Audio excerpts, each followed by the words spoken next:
உங்க ராசிக்கும் நீங்க ஏன் லவ் மேட்டர்ல மட்டும் தப்பு தப்பா ஆட்களை செலக்ட் பண்றீங்கன்னு சம்பந்தம் இருக்குன்னு தெரியுமா?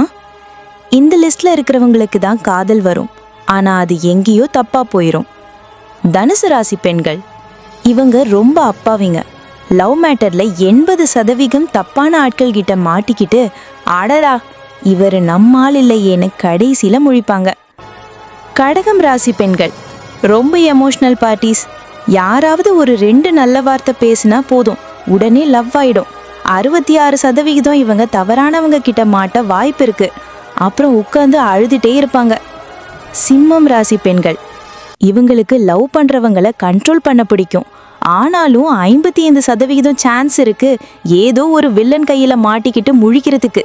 இவங்க கொஞ்சம் கவனமா இருக்கணும். மீனம் ராசி பெண்கள், 1000 கருணை உள்ளவங்க. யாராவது வந்து சோக கதை சொன்னா போதும், உடனே லவ் ஆயிடும். இவங்க எல்லார்கிட்டையும் லவ்ல விழமாட்டாங்க, ஆனா விழுந்தா இவங்க சோக கதை 1000 இருக்கு.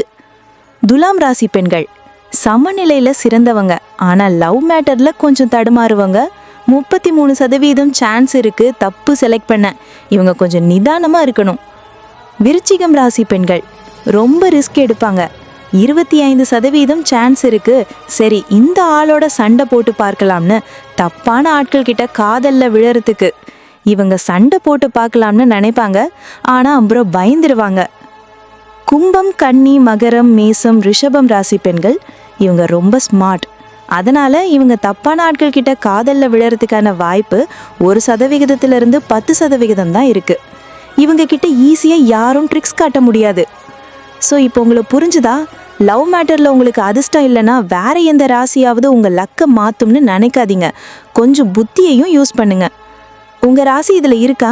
கமெண்ட்ல சொல்லுங்க. இந்த மாதிரி நிறைய சுவாரஸ்யமான விஷயங்களை தெரிஞ்சுக்க நம்ம சேனலை ஒரு லைக் போட்டு சப்ஸ்கிரைப் பண்ண மறந்துடாதீங்க. நன்றி.